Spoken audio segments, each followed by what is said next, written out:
Olá, tudo bem com você? Hoje nós vamos estudar um pouquinho sobre Romanos 4 e também, dando uma perifericamente, um estudo de tudo que diz sobre graça e lei e obediência e fé. Em Romanos capítulo 4, se você quiser, todo o capítulo vai falar que Abraão foi justificado unicamente pela fé. E assim diz a Bíblia. 4, verso 4 de Romanos 4:4. Ora, ao que trabalha, o salário não é considerado como favor, e sim como dívida.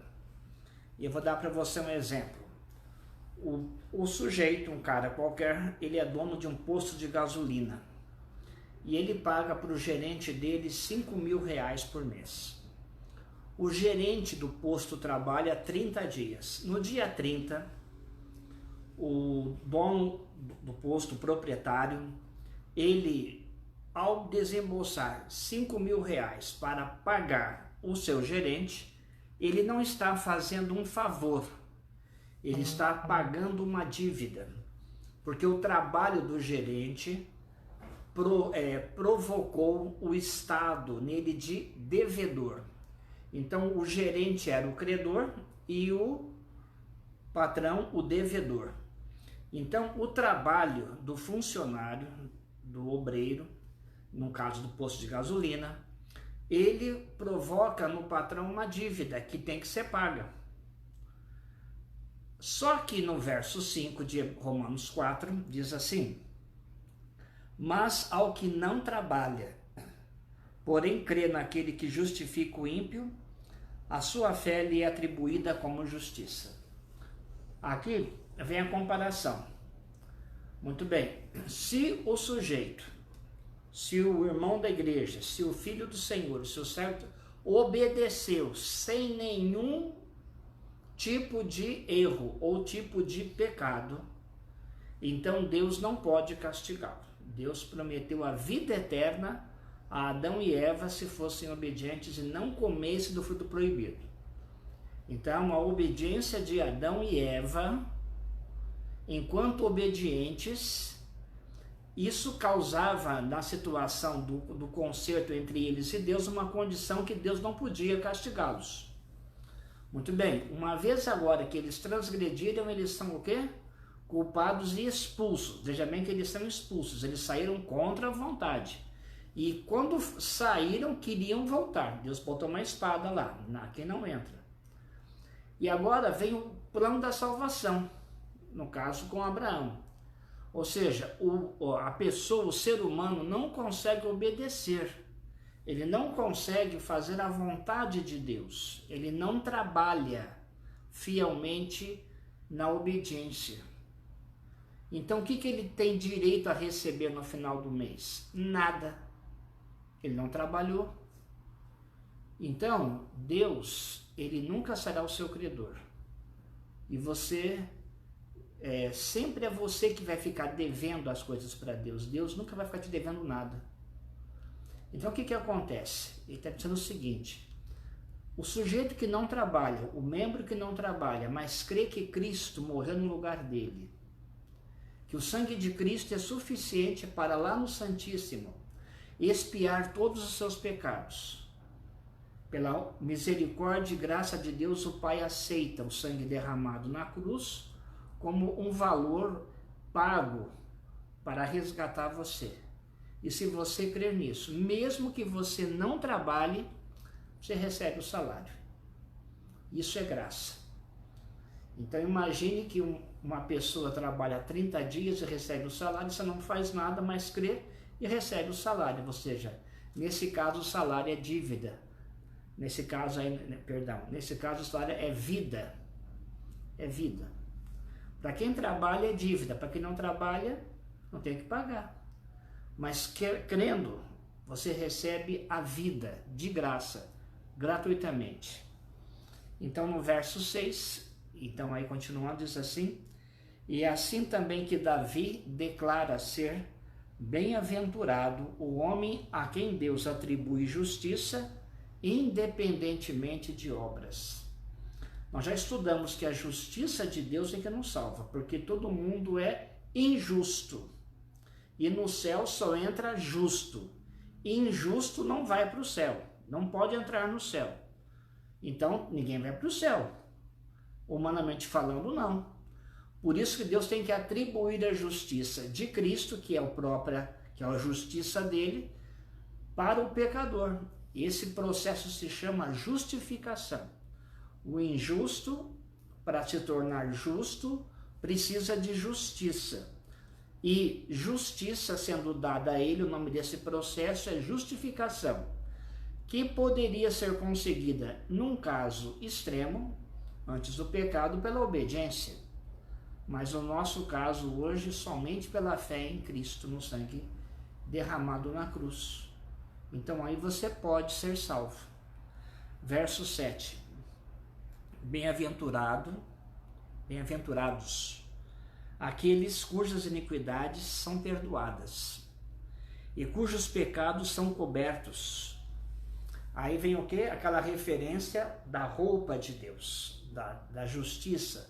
Aqui se refere mais à condição do homem, porque a roupa do homem é trapo de imundície. Eu gosto de usar essa expressão, que alguns teólogos dizem que é o lençol do leproso, a roupa que o leproso se enrola.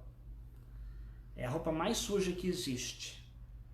E Deus ele cobre essa nossa roupa de leproso com a roupa de Cristo.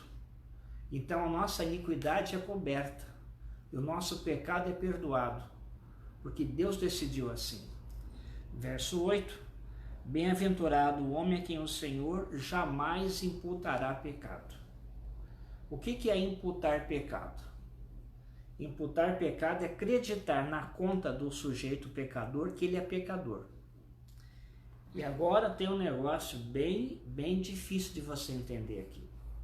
Vamos tentar explicar para você um negócio assim com bastante cuidado.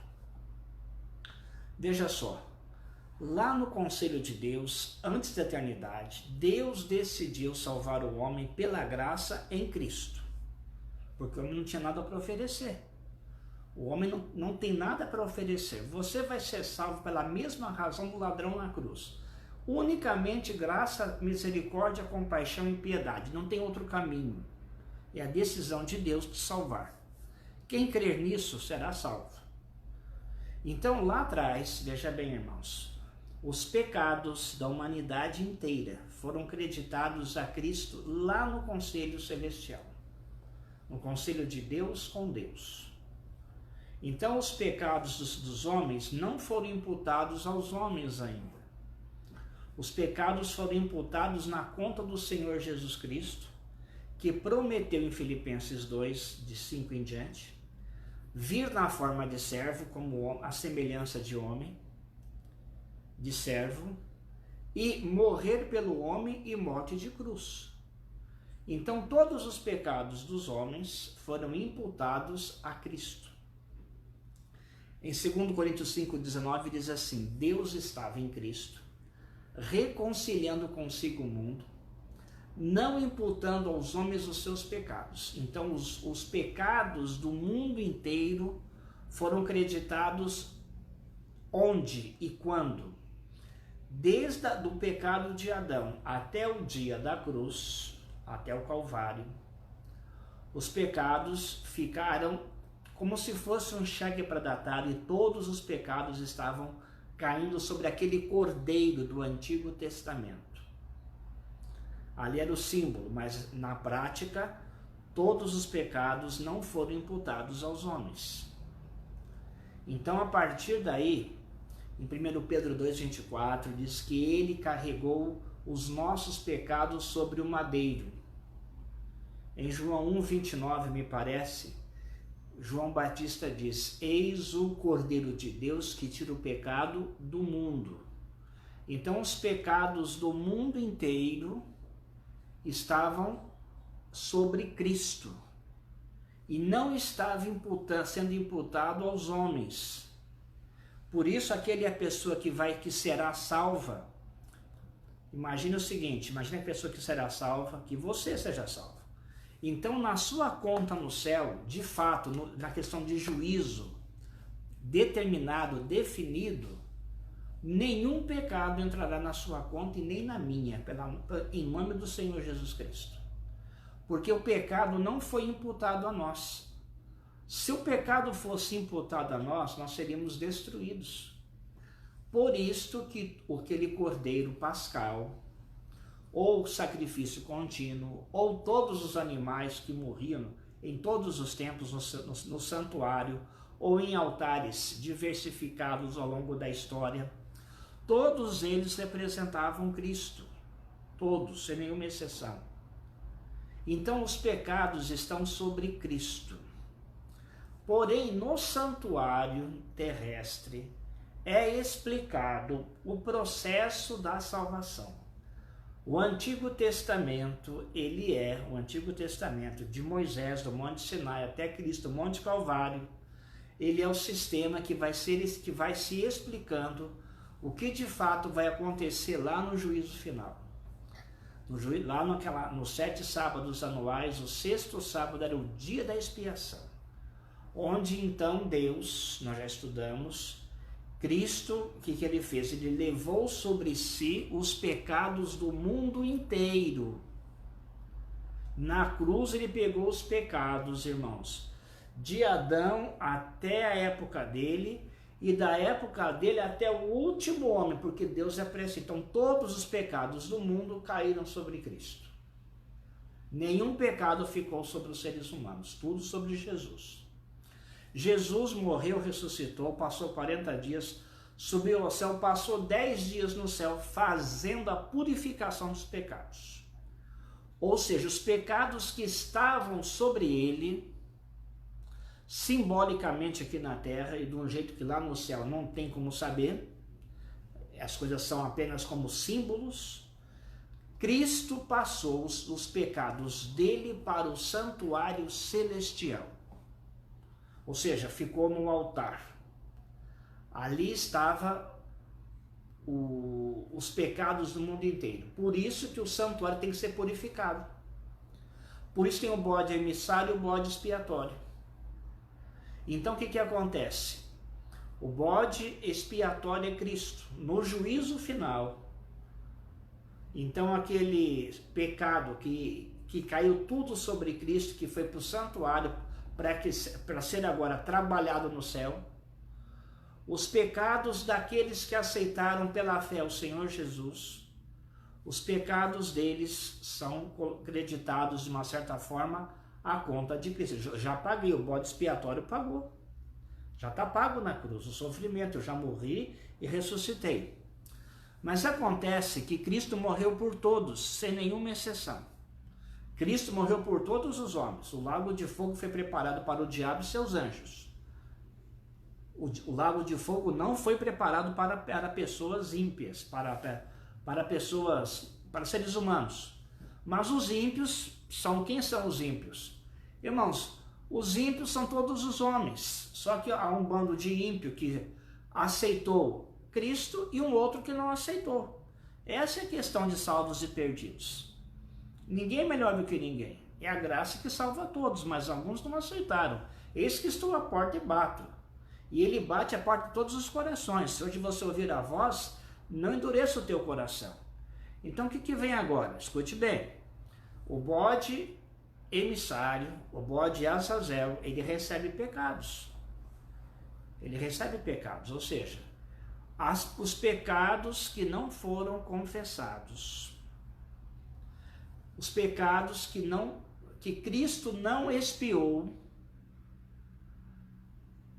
lá no santuário, pela intercessão, pela oração, pela confissão, batismo, arrependimento, conversão. Esses pecados, eles voltam para o pecador. Sim. E aí os pecados são imputados ao pecador no juízo final. Mas o salvo nunca terá imputado o pecado na conta dele.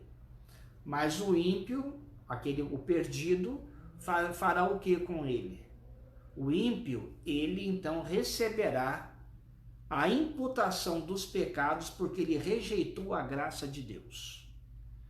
E esse bode emissário, ele também simboliza Satanás, porque ele não derramava o sangue dele. Aliás, ninguém derramava, ele não era sacrificado. Hebreus fala que sem derramamento de sangue não há remissão de pecados. E como aquele bode não era sacrificado, o sangue dele não era derramado, então aquele bode não simbolizava Cristo, ele não remia nenhum pecado. Ele levava pecado para queimar mesmo, para ser expulso do arraial. Era para morrer fora da cidade. O inferno, o lago de fogo, será fora da cidade santa. Então aí, o que acontece, irmãos? Vai acontecer o seguinte, que a justiça de Deus é dada para todo mundo, mas uns não aceitaram. Mas aquele que aceitou, ele nunca teve o pecado imputado, porque a graça de Deus se manifestou sobre ele desde a eternidade até outra eternidade. Os pecados todos caíram sobre Cristo. Hoje qualquer um pode ser salvo. Esse é o evangelho, que Cristo morreu por todos, logo todos morreram, logo todos podem ser salvos. E nesse contexto agora de salvação pela fé, pela graça, mediante a fé, eu quero que você depois baixe pelo site, são 4 folhas. 4 folhas de estudo aqui sobre a lei de Deus e a graça. Eu vou dar uma resumida rápida. Escute bem, com muita atenção, que isso vai te ajudar. Falando sobre a lei dos 10 mandamentos. No Antigo Testamento, que é do Monte Sinai com Moisés ao Monte Calvário com Jesus, essa lei foi escrita em tábuas de pedra com o dedo de Deus. Quem obedece essa lei é justificado, quem não obedece, morre. Ezequiel 18:4, a alma que pecar, essa morrerá.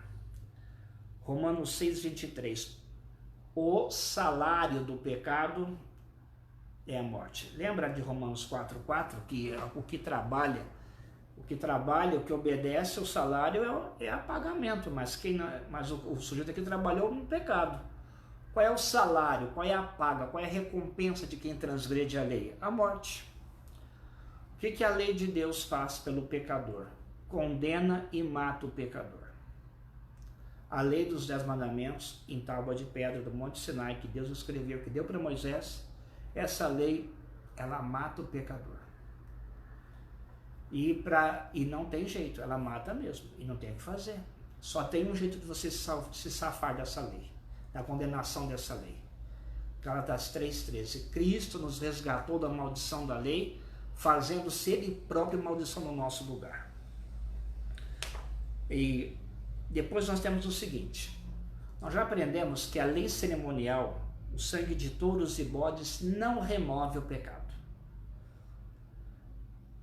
Em Atos 13:39 nós já estudamos, diz assim, quem crê é justificado de tudo que a lei de Moisés não justificou. E em Gálatas 3 nós vimos que a lei não pode salvar ninguém. A justiça, a herança não provém da lei.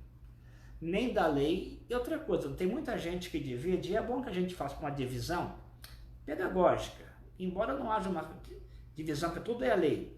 O Antigo Testamento é um processo só. E nesse Antigo Testamento tem a lei moral, só tem uma lei na verdade, irmão, só tem uma lei. Essa lei é um dos mandamentos. Depois tem ordenanças dos animaizinhos e das ofertas de manjares e oblações. Tudo isso daí é o Antigo Testamento. Diz a palavra de Deus em Romanos 8 que isso acabou na cruz. Tudo está acabado. O processo de salvação pelas obras não existe mais. No Novo Testamento, a lei dos 10 mandamentos não existe mais na forma de pedra. Ela existe na forma de lei. No Novo Testamento, Deus fala, eu vou escrever a lei na mente e no coração. E essa lei, o que aconteceu com a lei dos 10 mandamentos? Primeiro, irmão, que tudo isso daqui, ouça com atenção, hein? Tudo isso daqui, que está do Monte Sinai até o Monte Calvário, de Moisés a Cristo, representa o que está acontecendo na realidade lá em cima. O Monte Sinai de Moisés ao Monte Calvário, ele vai começar quando? O processo das ordenanças? Na cruz. Tudo vai começar na cruz. Aquelas parábolas que Paulo usa a expressão parábola, aquela ilustração real que era ali efetivada no templo, aquilo é um sinal, é um modelo do que vai acontecer lá no céu. Ou seja, aquilo, na verdade, é só o exemplo da realidade. Aquilo é sombra, a verdade está no céu. Cristo é o Cordeiro, Cristo é o sacerdote, Cristo é a luz da vida, Cristo é a água da vida, Cristo é o pão da vida, é o sumo sacerdote, o anjo de ouro é um querubim, é um serafim, o Shekinah é Deus Pai. É assim que no céu é de verdade. Tudo lá tem um sistema real. Inclusive, a lei de Deus, a vontade de Deus, está no céu. O pecado não começou no Monte Sinai. O pecado começou no céu. E aqui na terra, começou com Adão e Eva. É lá que começou o pecado. Então, e a salvação é pela graça. Então, por que Paulo diz, por que entrou Moisés no meio de Abraão e Cristo? Ele fala para mostrar as transgressões, para deixar claro que está todo mundo perdido. E nós estudamos em Gálatas 3, verso 22, eu quero ler com você agora a Bíblia. Nós estudamos primeiramente em Gálatas 3, verso 22, que Deus encerrou o Antigo Testamento. Olha, diz assim, 3:22, mas a Escritura encerrou tudo sobre o pecado, para que mediante a fé em Jesus Cristo fosse a promessa concedida aos que creem. Veja, irmãos, qual é o verbo que está sendo usado. Deus encerrou, Deus fechou o Antigo Testamento, tudo sob o pecado.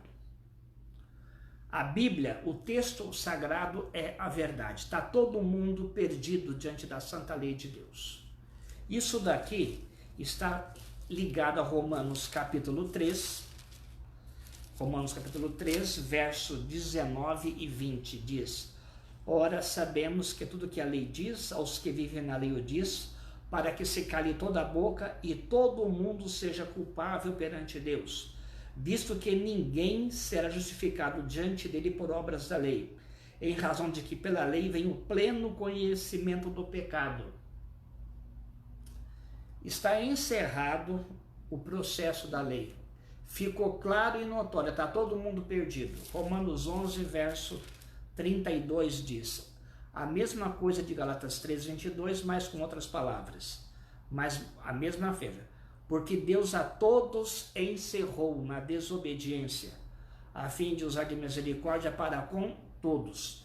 Então todas as pessoas do mundo estão perdidas sob a lei de Deus.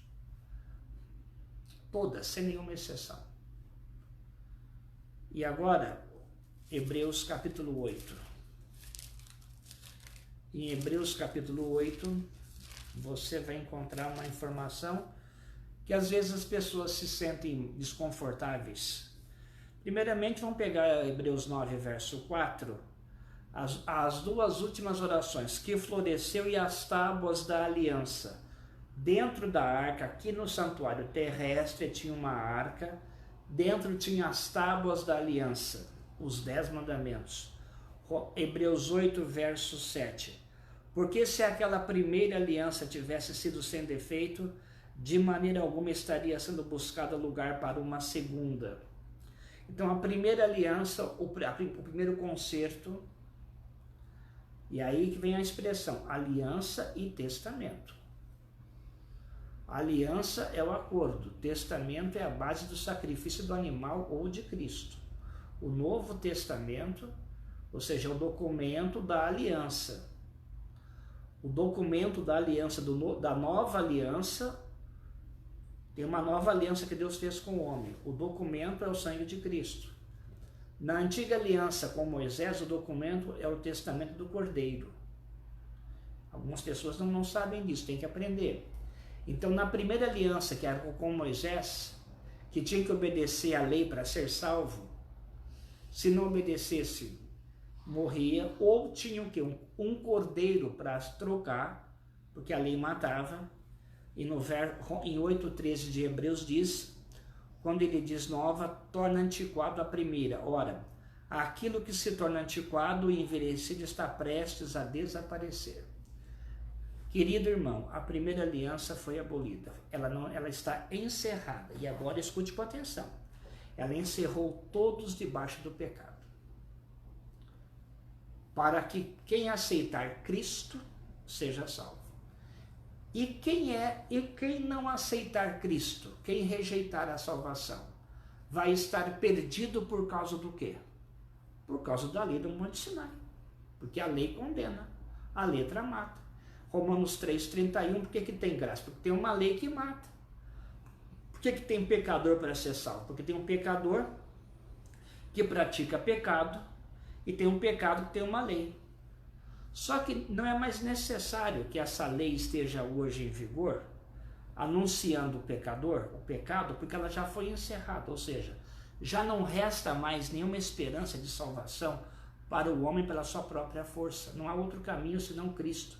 Eu sou o caminho, a verdade, a vida, ninguém vem ao Pai senão por mim.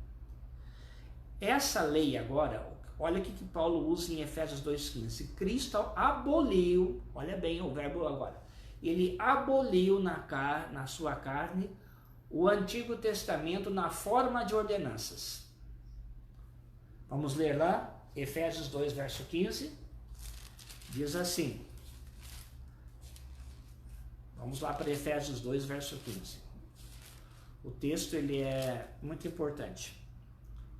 Aboliu na sua carne a lei dos mandamentos na forma de ordenanças. Que ordenanças são essas? Voltemos para o livro de Hebreus, capítulo 9, verso 9. E isso é uma parábola para a época presente. As ordenanças. E segundo essas oferecem tanto dons como sacrifícios, embora estes, no tocante à consciência, sejam ineficazes para aperfeiçoar, que eu já falei, que o sangue de bode, de ovelha, de carneiro, de cordeiro, de pombinho, de rolinha, de touro, de novilho, não tira o pecado. Só o sangue de Jesus tira o pecado. Os quais não passam de ordenanças da carne, ou seja, ordenanças para o ser humano fazer. Atitudes do ser humano que simbolizam o sacrifício de Cristo. Isso foi o verbo abolido. Abolido. A antiga aliança, baseada nas tábuas da aliança, foi encerrada. Tem diferença. Ou seja, o processo de matar cordeiro está abolido, mas a antiga aliança está encerrada. Qual era a primeira aliança? Obedece e viva. Não obedeça e morre. Essa está encerrada. Que se tivesse ativa, ninguém seria salvo. Está acabado. Deus encerrou sob o pecado. Está todo mundo perdido. Que toda boca seja culpável perante o Senhor. Está definida a situação do homem. O homem já está julgado, perdido diante da santa lei, a raça humana toda. E já está encerrado, Zé Fini, acabou. Não há o que fazer. Humanamente falando, estamos perdidos. Somos o ladrão, você, eu, somos o ladrão na cruz, os dois, amarrados, pregados, sem poder fazer nada, condenados por todo mundo, por nossos olhos, pela sociedade, pelo juízo dos homens e pelo juízo de Deus. Não há nada que possamos fazer por nossa própria conta, a nosso favor. Só Deus para nos salvar de Deus, que é o plano da salvação, lá onde Ele morre no nosso lugar. A condenação da lei, ela é satisfeita em Cristo. Ela é satisfeita em Cristo. E essa lei agora, que era escrita em tábuas de pedra, na primeira aliança, na segunda aliança, ela não é abolida. Eu posso matar agora? Eu posso roubar? Eu posso dizer falso testemunho? Eu posso adorar um outro Deus? Isso não é um absurdo. Então o verbo que é usado é encerrado, ou seja, está definido.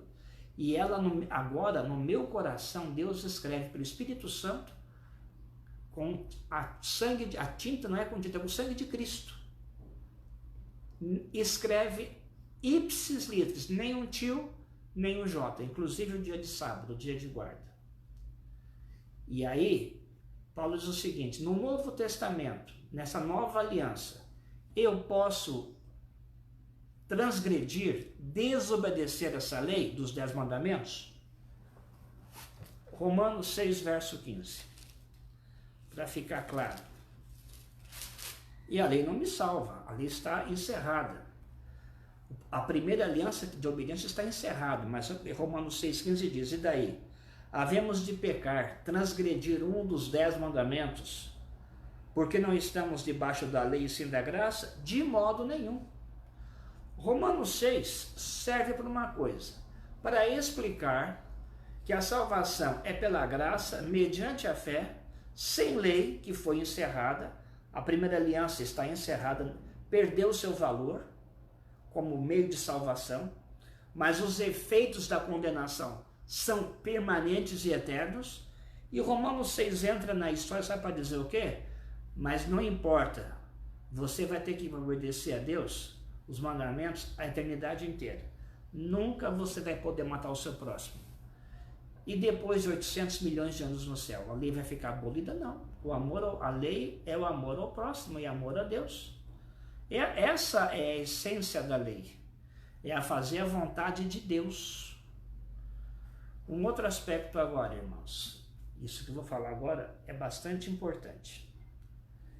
O que eu tenho para dizer para você é o seguinte: a lei, ela entra na gente através do Espírito Santo. E nós já aprendemos que quem obedece na gente é o Espírito Santo.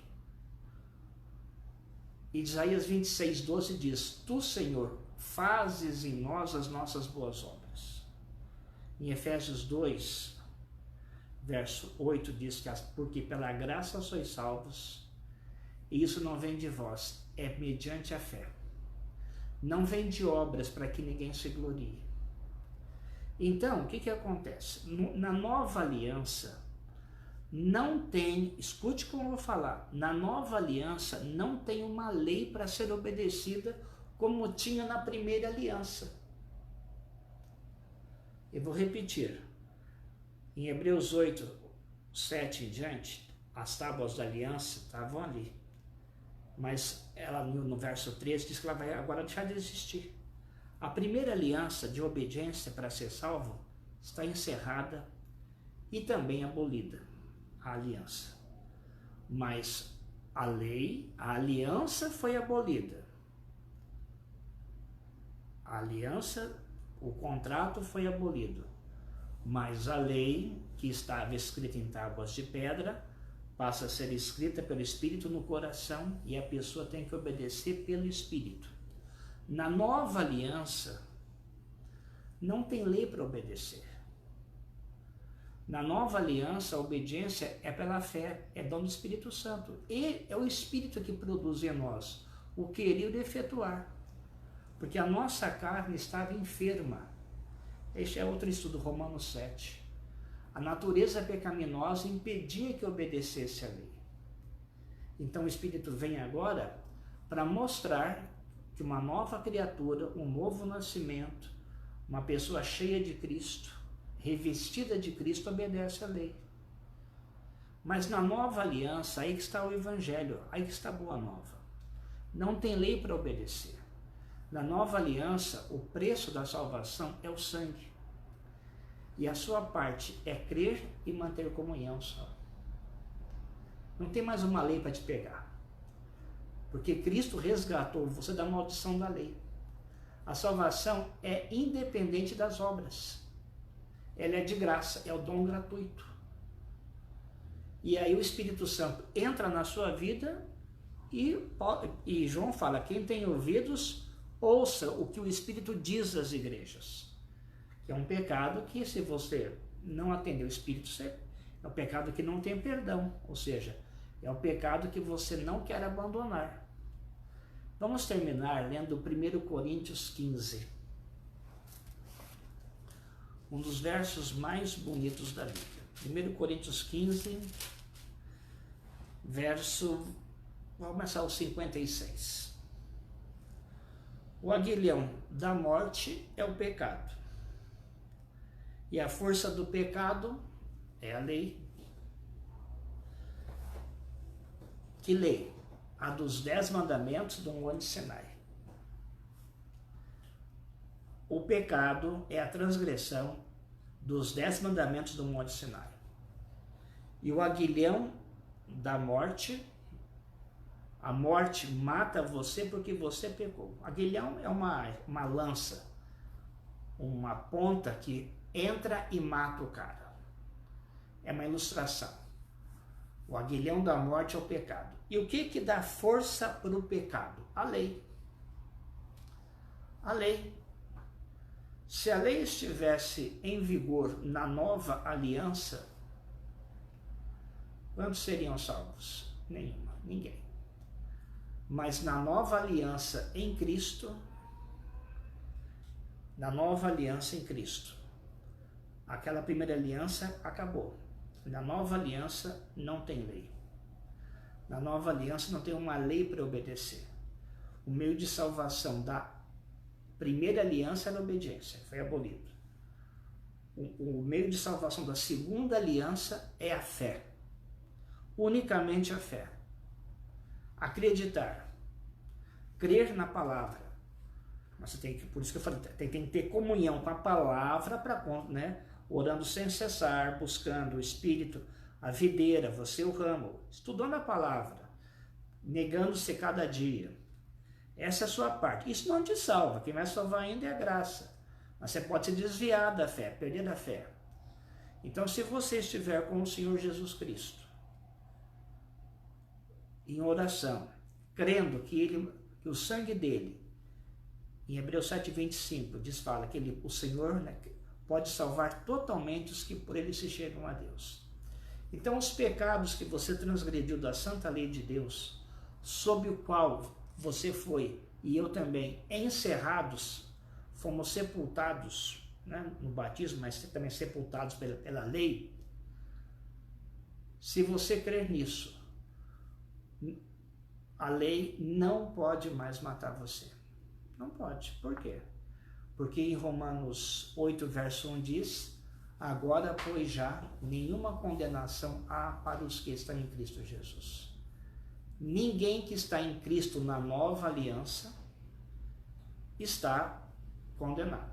Então, veja, a primeira aliança, que foi no Monte Sinai, tem uma lei, e ela matou todos os homens. O mundo está perdido embaixo da lei do Monte Sinai, dos 10 mandamentos. O mundo está perdido. Mas Deus faz agora uma nova aliança, que quem aceita a proposta de Deus pela fé, Deus deu sua palavra, que ele não pode mentir, que ele vai salvar. E quando você crê nisso, ele lhe manda o Espírito Santo e escreve essa mesma lei no seu coração. E importa que por muitas tribulações você entre no reino de Deus, e eu também. Então é difícil, mas o que? A aprovação produz perseverança. E uma vez perseverantes na oração, o que acontecerá com o povo de Deus? Apocalipse 14, 12. Aqui está a perseverança dos santos. Aqueles que guardam os mandamentos de Deus pelo Espírito Santo e têm a fé em Jesus, como o único meio de salvação, o sangue de Cristo. Por isso, meu querido irmão, minha querida irmã, meu amigo, minha amiga, você está salvo em Cristo e nada mais pode separar você do amor de Deus. A primeira aliança está anulada, encerrada, e o mundo está perdido debaixo da primeira aliança. Está perdido. Mas Deus, na nova aliança em Cristo, quer usar de misericórdia para com o mundo inteiro. Mas somente serão salvos os que tiverem fé no sangue expiatório de Cristo como o único meio de salvação. Então, se você, hoje, todos os dias, pegar as 40 aulas, pegar esse material e meditar, ouvir as aulas pelo YouTube, pelo Facebook, você vai buscando oração E após alguns meses, você vai sentir que Deus estará lhe comunicando a você que Deus tem prazer em te salvar. E você vai sentir o poder de Deus e você vai experimentar qual seja a boa e agradável vontade de Deus na sua vida. Que você tenha fé e receba o Espírito Santo para que produza frutos de obediência unicamente para a honra e glória de nosso Senhor, não como meio de salvação. Por isso nós obedecemos no Espírito, por gratidão e por amor. Nós não obedecemos como um meio de salvação. Nós temos que ser honestos e fiéis em toda a Bíblia. Que Deus abençoe vocês todos. Vamos orar? Se você puder, feche seus olhos. Senhor, dá-nos o conhecimento das coisas difíceis que Paulo diz que é tão difícil de entender esse assunto. Mas revele-nos e mostre-nos com simplicidade que a lei nos condena. A tua santa lei, que é santa, justa e boa, ela infelizmente condena o pecador à morte eterna. Mas nós temos em Cristo Jesus Deus conosco, que morre na cruz do Calvário por cada um de nós. E esse sangue derramado, e com este sangue, baseado nesse sangue, ele entra lá no Santo dos Santos no céu. E ele faz intercessão, e ele expia o nosso pecado, ele remove totalmente a nossa dívida, ele remove totalmente a nossa culpa, ele remove totalmente o nosso pecado. E nós ficamos inculpáveis e irrepreensíveis na sua presença, Pai, pelo sangue de Cristo. É nesse sangue que nós confiamos, e na sua misericórdia e no seu amor, e na sua graça piedosa e perdoadora. Também confiamos que receberemos o Espírito Santo da promessa, que produzirá em nós um coração novo, que dará frutos de obediência perfeita na tua santa lei. Abençoa a tua igreja e fique com todos os nossos irmãos das outras igrejas, de todas as religiões, que eles também tenham uma visão completa da salvação em Cristo Jesus e da transformação dos frutos do Espírito Santo na vida de cada um deles. Fica conosco, perdoa nossos pecados, em nome de Jesus Cristo, nosso Senhor e Salvador. Amém.